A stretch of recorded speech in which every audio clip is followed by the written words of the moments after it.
നമ്മളിപ്പോൾ തൃശ്ശൂർ പെരിങ്ങോട്ടുകര എന്നുള്ള സ്ഥലത്താണ്. നമ്മുടെ സൈക്കിളിൻ്റെ കുറച്ച് പാർട്സുകൾ നമ്മൾ ലേസർ കട്ട് ചെയ്യാൻ വരൾക്കൊക്കെ വേണ്ടിയിട്ട് നമ്മൾ വന്നേക്കാട്ടെ. ഞാൻ അതിൻ്റെ കുറച്ച് വീഡിയോസും കാര്യങ്ങളും കാണിച്ചു തരാം. ഇവിടെ കാർട്ട് എന്ന് പറഞ്ഞിട്ടുള്ള ഒരു കമ്പനിയിലേക്കാണ് നമ്മൾ വന്നിട്ടുള്ളത്. ഇതിൻ്റെ ഉള്ളിലത്തെ കാര്യങ്ങളും അതേമാതിരി ഇവരുടെ നമ്പർ ഡീറ്റെയിൽസ് ഒക്കെ നമ്മൾ അടിയിൽ കൊടുക്കുക. എന്തെങ്കിലും ലേസർ കട്ട് ചെയ്യാൻ എന്തെങ്കിലും ഭാഗങ്ങളുണ്ടെങ്കിൽ നേരെ ഇവരെ കോൺടാക്ട് ചെയ്താൽ മതി. നമുക്ക് അതിൻ്റെ ഉള്ളിലത്തെ മെഷീനറീസും കാര്യങ്ങളൊക്കെ നമുക്ക് കാണാം.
ഗേറ്റിൻ്റെ പാർട്സ് ആണെങ്കിലും ഓരോരോ പാർട്ടുകൾ അതേപോലെ തന്നെ അവരിങ്ങനെ ലേസർ കട്ടി അവരിങ്ങനെ സെറ്റ് ചെയ്ത് നമുക്ക് തരും. നമ്മളവരോട് പറഞ്ഞു കഴിഞ്ഞാൽ അതേപോലെ തന്നെ കുറേ ഐറ്റംസ് ഉണ്ട് കേട്ടോ അവിടെ.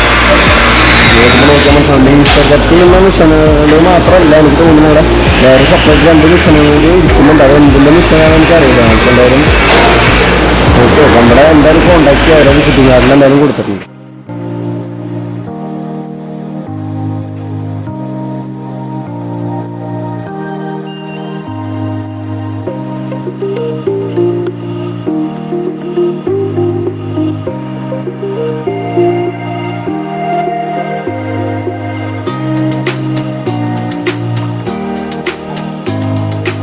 പിന്നെ ഇത് കുത്തിയിട്ട് കഴിഞ്ഞതിന് ശേഷം നമ്മൾക്ക് ഇതേപോലെ പ്രൈമർ അടിച്ചെടുത്തിട്ടുണ്ട് കേട്ടോ. അതേപോലെ നമ്മൾ സ്പ്രേ ചെയ്യാണ് ചെയ്തത്. അപ്പം ടൈം ലാപ്സ് ആയിട്ട് നിങ്ങൾ കണ്ടിട്ടുണ്ടാവും. അപ്പോൾ നമ്മൾ ഈ രീതിക്ക് മൊത്തത്തിൽ നമ്മൾ അടിച്ചു വെച്ചിട്ടുണ്ട്. ഇനി ഇതൊന്ന് വെയിൽ കൊണ്ടൊന്ന് വലിയതിന് ശേഷമാണ് നമ്മൾ ബാക്കിയുള്ള പെയിൻറ്റുകൾ കാര്യങ്ങളൊക്കെ നമ്മൾ അടിക്കാം. അത് ഇങ്ങനെയൊക്കെ ആയിട്ട് നമ്മൾ സെറ്റ് ചെയ്ത് അത്യാവശ്യം കുഴപ്പമില്ല രീതിയിൽ എടുത്തിട്ടുണ്ട്. പിന്നെ ഇവിടെ ഒരു ഫിനിഷിങ് വരാണ്ടാവും. നമ്മൾ ഒരു പാത്രത്തിൽ ഒന്ന് അടിക്കുക കാര്യങ്ങളൊക്കെ വേണം.